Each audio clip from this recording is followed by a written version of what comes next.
Okay friends, it's time to get started on replacing our water pump. Now to do this, you're going to want to keep a couple things in mind right off the bat. You're going to want to make sure you have some clean, fresh coolant to go ahead and refill this when we're done. Typically, it's a good idea to go ahead and flush your cooling system before you replace any parts. It really just kind of makes sense. Aside from that, we're going to have to go ahead and take the thermostat off of the water pump when we go to replace this. So if you get yourself a water pump, it's the perfect time to replace it as well.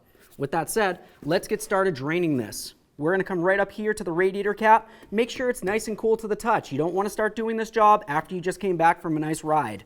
Press it down, turn it counterclockwise, and carefully remove it up and away from your face. We'll inspect this and set it aside. Let's come right over to the battery, to the negative battery terminal. We're going to go ahead and loosen up this area here, give this a little wiggle, and pop it up and away from the battery so it's making no contact. Use my 10mm on this. Just make that loose enough.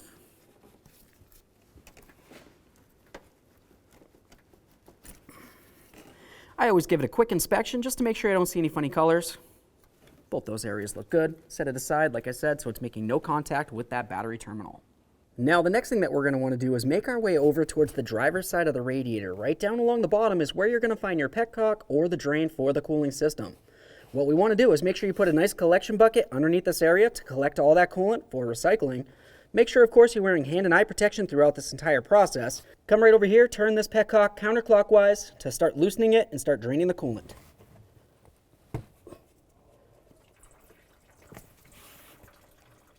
Now, while that continues draining, let's move back up here and we're going to start removing the upper radiator hose from the radiator. Now, before we go ahead and remove this clamp to remove the radiator hose from the radiator, let's go ahead and relieve it from this mounting point right here. Now, to do that, I'm going to use a nice small screwdriver and I'm going to carefully get inside this grooved area here. I'm going to try to grab onto the little piton that relieves this. Now, essentially what I wanted to do is just slide right up along the top of this area here, gently pry, and separate the two. Now, before you go ahead and remove this clamp, keep in mind you want to make sure there's no coolant inside this area. At this point, it should have been draining for quite a bit, so it should be much lower than this area. I'll just use some pliers. I'm going to grab onto this clamp, give it a little squeeze, break it free from the hose, and slide it off. All right. So now that we have the hose off of the radiator, what you're going to want to pay attention to is that it's still going to have some coolant inside of it. We're going to have to come right down here and remove this clamp. When you do that, the coolant's going to come rushing out of there and potentially make a huge mess. With that said, I'm going to go ahead and put a collection receptacle underneath this area as well. I'll go ahead and coil the hose down in that area and just go ahead and let it empty into there.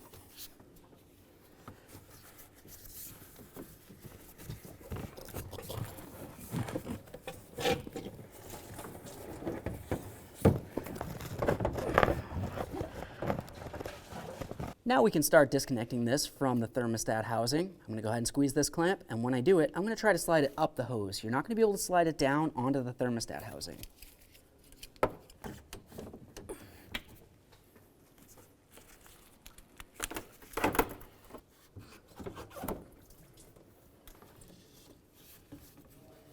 Now we can remove that upper radiator hose. The next thing that I like to do is go ahead and remove the air intake system. For this, we're going to go ahead and disconnect this right here. This is your air temp sensor. Go ahead and squeeze the tab that's located underneath it. Go ahead and pull it off. Inspect it and make sure you don't see any funny colors. If you do, it's corrosion and it needs to be dealt with. The next thing we're going to do is come right down here to this 8mm headed clamp. Just go ahead and loosen that up enough so you can pull this off of the throttle body.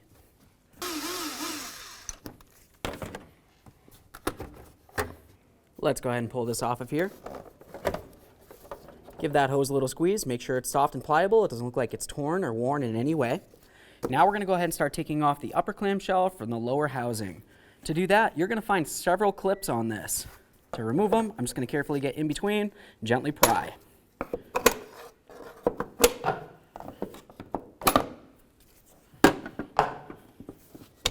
Let's get under here, lift this up and away from the vehicle. Set it aside. Now let's remove and inspect our air filter. Assuming it looks good, set it aside as well. Now the next thing we're going to do is start getting this fan shroud out of the way. To do that, we're going to make our way over to both sides of the fan shroud, and you're going to find two 13mm head bolts, one for both sides.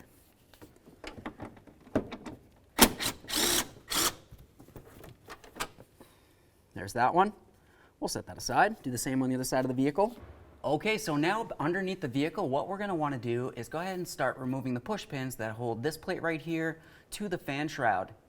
As you can tell, our fan shroud right along this area is broken, but there should be 3 push tabs. There's one located over here on the passenger side, in the center, all the way over on the driver's side. Just going to use my fork tool. I'll get in between this area, carefully start separating this. Now, once that's separated, the next areas that you're going to want to pay attention to are the areas with these 2 tabs. All I'm going to do for this is carefully try to get in between and separate the 2. Obviously, I could just come in here, but I'm going to try to show you. Just try to get in between this, separate it, do the same over here. After that, you just want to pivot this whole thing, and we're going to try to unlock it from up along the top. Okay. Go ahead and carefully remove this piece, inspect it, set it aside.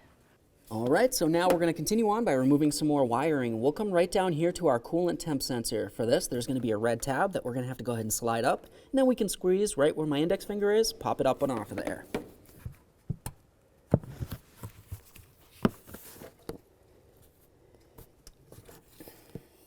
Inspect that wiring, of course, every time. Now let's move up to this area here. We're going to go ahead and disconnect that by removing this red tab, squeezing it once again, popping that off, inspecting it.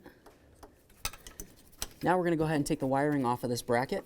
For that, there's going to be several mounting points. There's one located right here where my index finger is, underneath this bracket.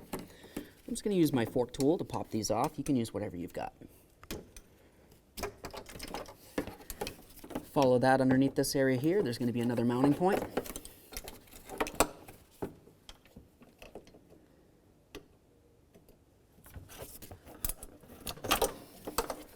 Go ahead and take that wiring, set it aside so it's free and safe from the area.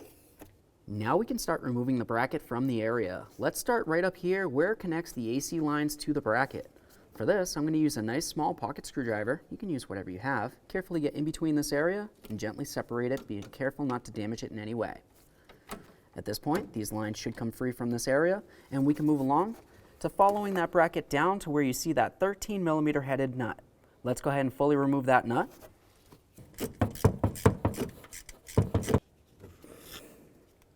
We'll set that aside. Let's follow it right up here to this 13mm headed bolt.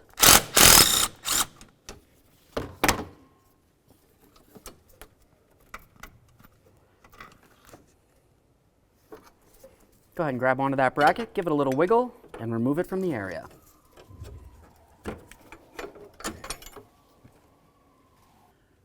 Okay, so now to remove the fan assembly on this, you're going to want a tool that looks just like this. Essentially, it's going to go right over the nut that's on the fan that connects it to the water pump, and then we're going to use our air chisel to turn this clockwise, which is essentially the opposite direction you might think, and that's going to help loosen this up. If you don't have one of these tools, you could also use a 36mm wrench. You can go ahead and put it right on here, and then just give it a couple loving bonks with a rubber mallet and hopefully break it free. For me personally, I have the correct tool. I'm going to use my 36mm adapter on this. We're going to turn this clockwise to remove it from the area. All right. So, now that we've got that broken free, we're just going to carefully turn this off of here. Just keep in mind that right inside this area towards the front of the vehicle is where the radiator is, and you don't want these fans to hit up against that and potentially damage it in any way. With that said, I'm going to go ahead and start turning this off of here. Once it lets go, we'll just rest it in the bottom of this fan shroud, and then we'll remove the fan shroud with the fan at the same time. There we are. Rest that down there. So now I'm going to hold onto the fan and the shroud and carefully start pulling both of them up and out of here. Okay, so now before we go ahead and take the belt off of here, the next thing you're going to want to pay attention to is the routing of the belt. There's going to be pulleys that the belt goes up and over. It's going to come around, but then you might notice that the belt backing goes around a couple as well. So just pay attention to that. Take a quick note, draw a picture, or whatever you need to do. With that said, let's come right down in here and we'll start removing our belt. Pop the belt right off of there. Carefully remove the belt from the area. Inspect it, make sure it's still in good working order. Of course, if it needed to be replaced, now's the time to do it. The areas you're paying attention to are inside the ribs. You want to make sure there's no cracks or anything like that, and the backing's still in good condition. This belt overall looks fine. I feel confident it's reusable, so let's set it aside. Next, we can start removing the tensioner from the area. Pay attention to the orientation of it. It's going to be facing almost straight down. To remove this, we're going to come to our 16mm headed bolt right here, fully remove that, and slide the tensioner away from the water pump. Looking at the back of the tensioner, you can see that you have a little nub that comes out of it. That's going to line up with this nub in the brand new water pump when we get it installed. The next thing we're going to do is go ahead and remove the coolant temp sensor right here. Take a quick look and make sure that you can see that it doesn't necessarily bottom out up against the water pump right here. It has a few good threads that do go in there, so of course when we go to reinstall this into the new water pump, you want to have it pretty much in the exact same position.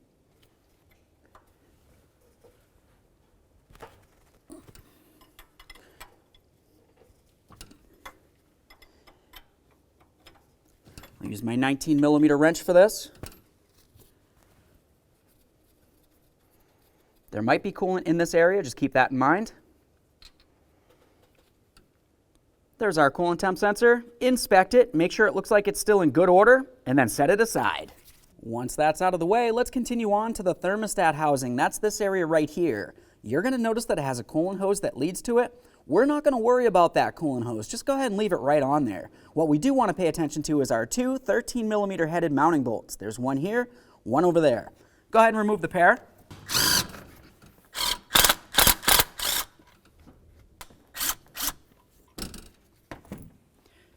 Now let's go ahead and pull this off of here. You're going to want to inspect this. Make sure it's still in good order. Sometimes you just need to sand it down. Sometimes you can also replace it. This one actually looks fine. It's got a little bit of stuff in here, but I'm not so worried about that. Of course, I would just clean this up for a good seal. At this point, I can set this piece aside. Now let's go ahead and pull the thermostat out of here. Sometimes these can be stuck inside this area, so just be very careful not to damage it. Of course, like I said before, it's a good idea to go ahead and replace this thermostat anyways.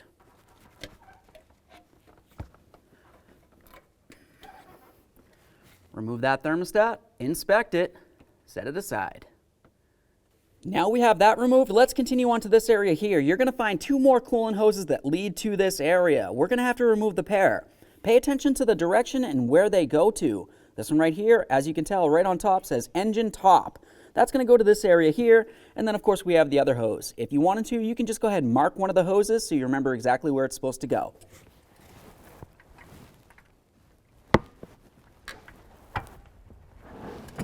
If you find that either of your hoses are stuck on there, just go ahead and use a hose pick. Be very careful not to damage the hose in any way.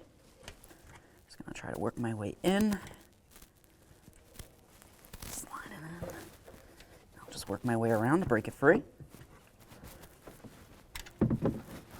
Grab onto that hose, give it a little twist. Remove it from the water pump assembly. Do the same to this one.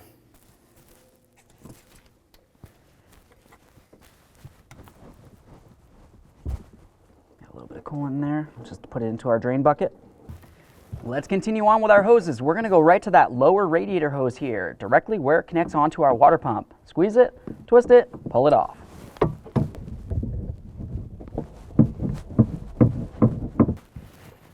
Keep in mind there will still be coolant inside this hose. Make sure you have your collection bucket under this area.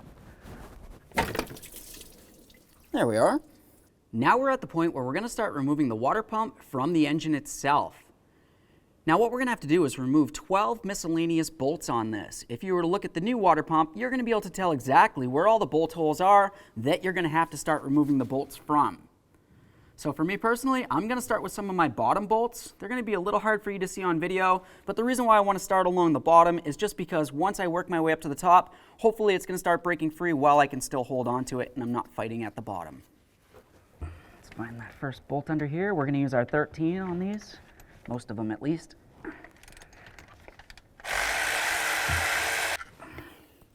Now as I start removing these bolts, what I want to do is just put them in the place on the new water pump so I know exactly where they're supposed to go to.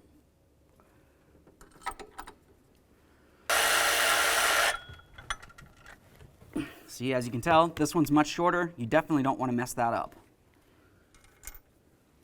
like I said, I'm going to try to do the bottom first, so now I'm going to make my way over to the other side of the tensioner.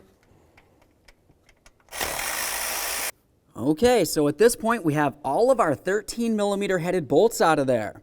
The last bolt that we're going to take out is this one right here. As you can tell, it has a little stud on it. So of course, when we go to put it back in, it's super important to make sure it's still in the same position. For this one, I'm going to use a 15mm, and we can fully remove it.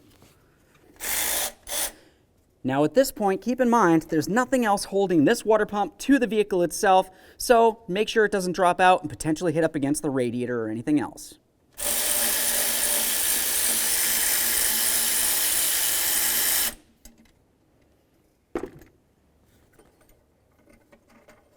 If it doesn't want to pop off of there, just go ahead and use a rubber mallet, give it a couple loving bonks.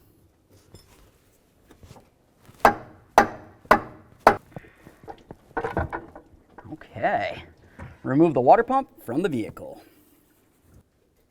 Okay, so now that we have the water pump out of there, let's have a closer look at the engine itself. Looking at the engine, you can see exactly where the gasket's going to need to ride. It's going to be especially important to make sure you clean down the entire area where the gasket's supposed to be. Typically for this, I would just go ahead and wipe it down real quick, see if I can get off any of that dirt or debris that might be in the area. Next, I would use a nice flat razor blade or whatever you might happen to have. I'm just going to go ahead and take it and bring it just directly up the engine just like this. As you can tell, it's scraping away any of the debris that might be located on the engine. We'll do the entire way around everywhere that the water pump touches up against, and then we can continue. Okay, now at this point, I went ahead and I cleaned up the entire area with my razor blade. I made it as smooth as possible so it's clean and free of any debris. I'm just going to go ahead and wipe it down so there's no coolant in the area. After that, we can grab onto our brand new water pump. Okay, now it's time to prepare our brand new water pump for installation. Let's go ahead and turn it over. The next thing that we're going to do is take our gasket and start inserting it into the water pump.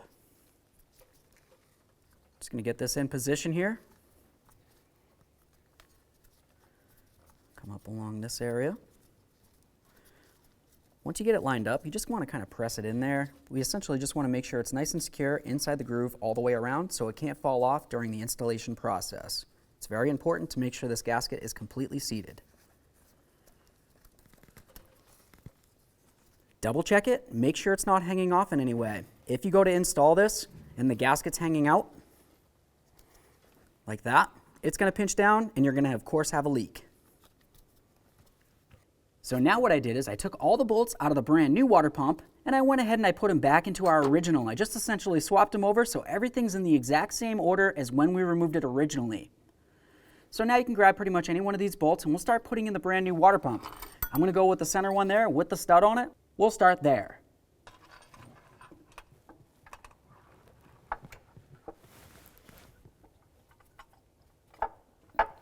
Get that in there a few good threads. Now we can grab another one of our bolts. Just keep in mind, as you grab these, you want to make sure that you put them in the exact same place that you removed them from.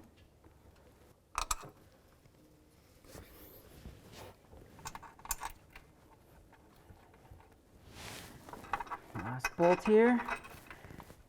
All right.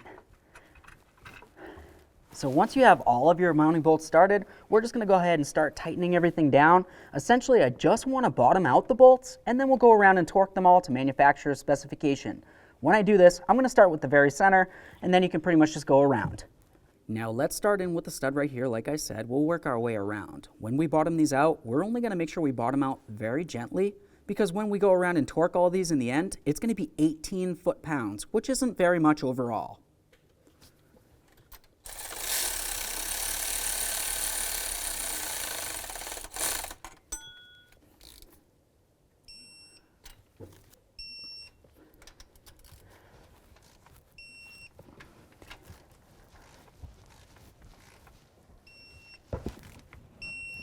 Okay, last one. All right, now for good measure, if you wanted to, you can go right back around again. Now let's just go ahead and make sure that this bleeder screw right here is nice and tight. Oh yeah. Now once you're sure that the water pump is completely torqued down, we're going to continue on to our lower radiator hose. We'll slide it up into position. I'm going to use my hose clamp pliers to squeeze that clamp, and then of course we'll lock it in. Make sure it's completely bottomed out up against the water pump.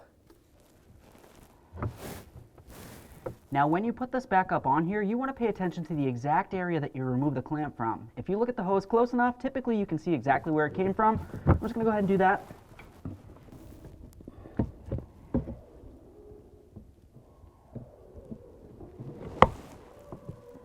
Perfect. Now let's do our other two hoses here. I'm going to start with the one towards the rear.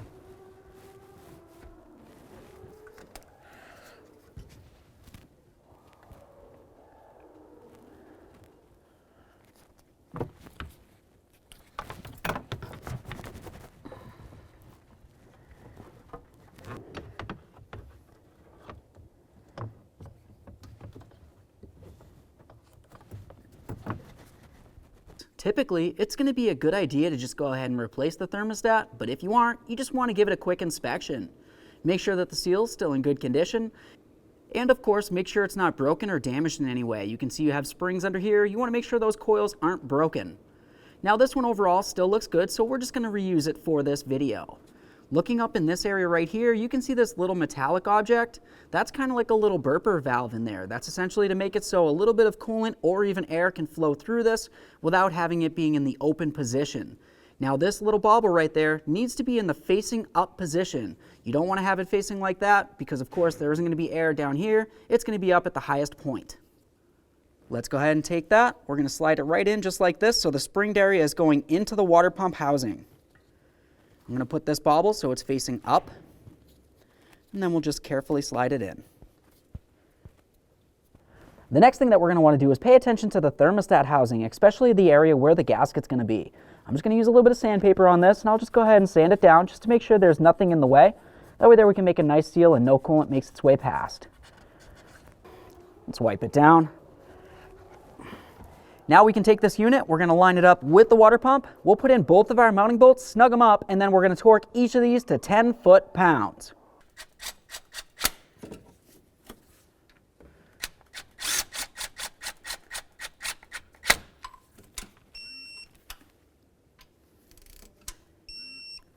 Next, it's going to be time to put in the coolant temp sensor. Looking at the threaded area, you can see exactly how far it came into the engine. Like I said before, it didn't bottom out all the way up against this area. Looking at the threads, you can also see that it has thread sealer on it. So what I'm going to do is go ahead and clean this off of here so the threads are nice and clean. And then I'm going to apply a little bit more thread sealer so we can start installing this. All right, I cleaned it off. I put on some brand new thread sealant. Let's go ahead and get it in the hole here. Start it in by hand, as always. Now that I've got a few good threads and I know that it's seating in there perfectly, I can go ahead and start snugging it with my wrench. I'm only going to bring this down approximately halfway to 3/4 of the way, making sure that I leave some of the threads still apparent.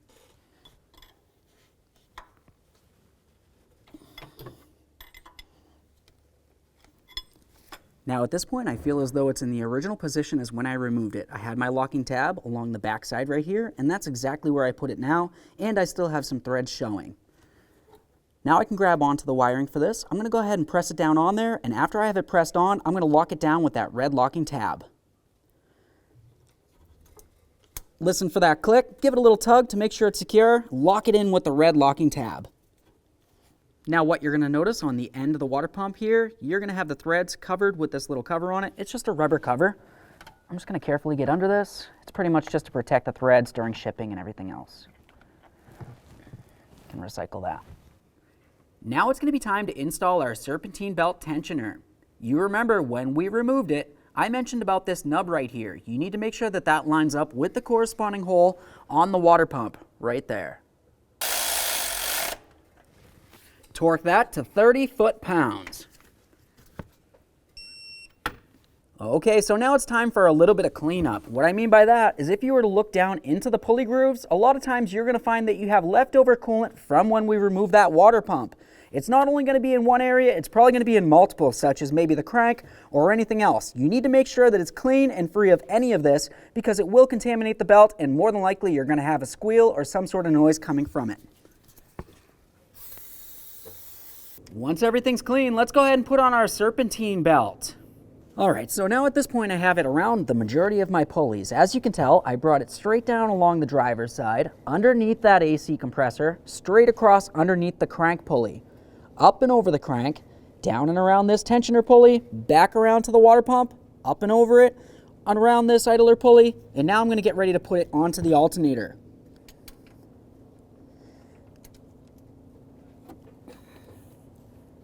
Okay. Now at this point, what you're going to want to do is double check the belt. What we're paying attention to is to make sure that it's sitting exactly in the grooves. The only way that you can tell really is if the belt seems like it's sitting off kilter, like it's off one tooth. It would essentially be hanging off this side or the other side. Now what you want to do is just go ahead and feel, make sure it's on there completely. This one, of course, the backing is going to be pressing against it, so it's not as integral that it's lined up perfectly, but it should be pretty much on there in the center. Bring it around, double check here, over there, and of course all the rest of the pulleys. Assuming it looks good, we can continue. Now we can get our fan and our fan shroud into position. Let's go ahead and carefully bring both of these down together as a pair. All right, let's start bringing this down. While I'm sliding it down, I'm going to see if I can line up that fan clutch. We'll see if we can get it onto the water pump, just a couple threads here to hold it in place for us. Now that that's started, we can continue on by situating the fan shroud. Let's pay attention down along each of the sides. Down along the bottom here, you're going to find that you have areas that need to slip into the radiator. Go ahead and line up that tab. At the same time as you line up that tab, you also want to be lining up the top tab at the same time. You're going to see that both of them start sliding in. Do the same on the other side of the vehicle. Give it a little wiggle. Make sure it's completely secure down along the bottom and of course up along the top. After that, we can go ahead and put in our two mounting bolts, one on the driver's side, one on the passenger.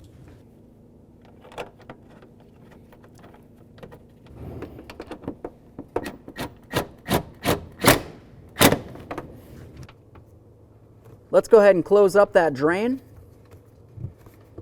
Make sure that's nice and tight so it doesn't leak on you.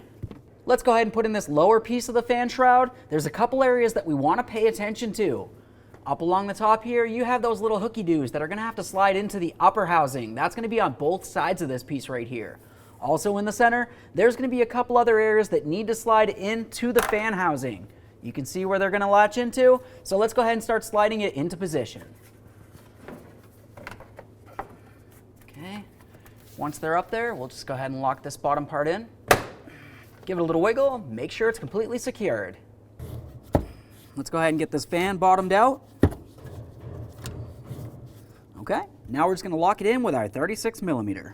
Now when we go to lock this in, we're only going to give it a couple little taps here. You don't need to go ahead and rap on it and try to bend or break anything. Essentially, when this engine's running, it's going to be trying to tighten this anyways. Now we can get our bracket back on there. Get it in position under here. Now I'm going to line up both of my bolts. You have that one stud that goes into the water pump. We're going to make sure that that slides through this bracket. Now we can line up our top bolt hole. Start in the top bolt. Now that that bolt's started, I'll go ahead and start on my nut as well. Snug the nut first.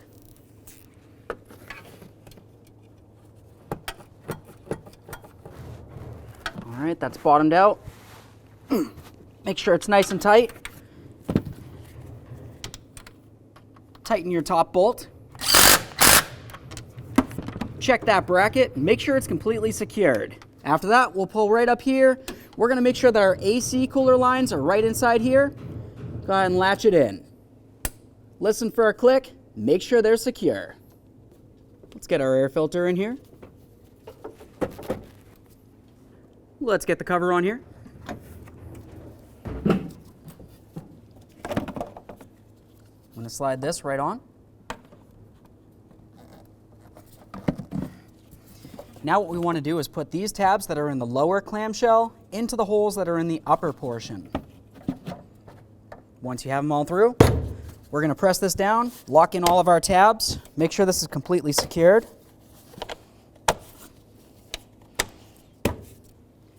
Make our way right up here. We'll put this down and onto the throttle body, making sure it's making full contact, and then tighten up our clamp with an 8mm.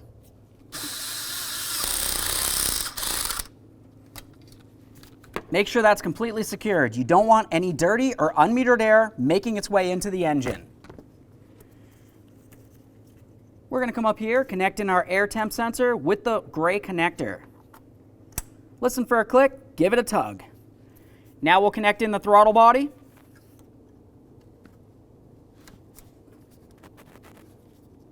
Lock it in with the red tab. Now we're going to make sure our wiring's secure so it can't flop around and potentially get caught in the fan or get damaged in any other way.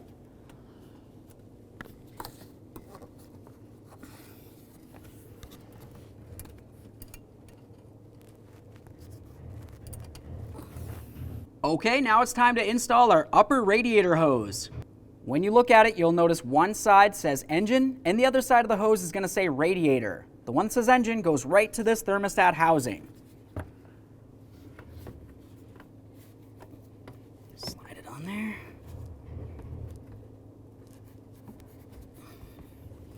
Now we're not going to put the clamp on yet. We're just going to go ahead and make sure everything's situated. We'll bring it right through this area in the fan shroud.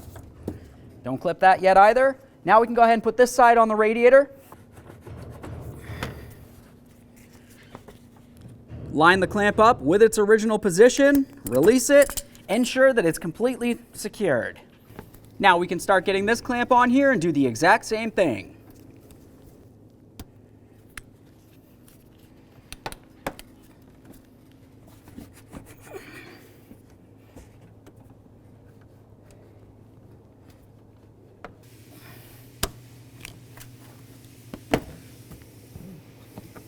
Now I'm just going to double check the clamp, make sure it's completely situated. On this one in particular, I can feel that it's a little bit off kilter, so I'm going to make sure it's secured properly.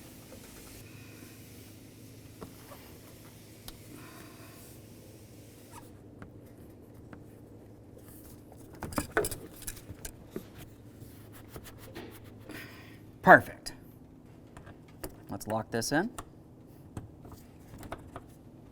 Okay, so now we can reconnect our negative battery terminal. Let's go ahead and press it right down on there. Push it down as far as it can go. And now we'll just go ahead and tighten up our 10mm headed nut.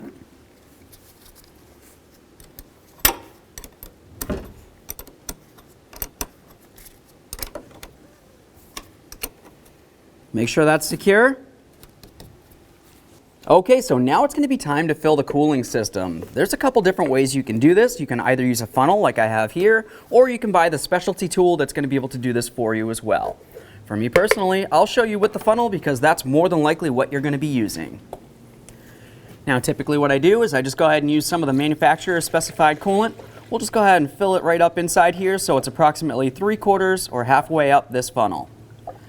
Now we're just going to let this burp its way down into the cooling system. Once it's burped and we're sure that it seems like there's no more air coming up while it's just sitting, we'll go ahead and start up the vehicle. We're going to let it run for a little while. While it's running, we want to make sure that there's going to be heat coming from inside the vents, inside the passenger compartment, but you also want to be out here listening for the cooling fans to turn on. Once all that happens, you know the thermostat's open and all the coolant should be flowing freely. At that point, it's going to burp out all the air that's in the system. Once that's done, you should be good to go. Now, once you've run the vehicle for long enough for everything to burp out, like I had mentioned, go ahead and put your radiator cap on there. We're going to turn this clockwise until it ends up stopping. Just make sure that's completely secured.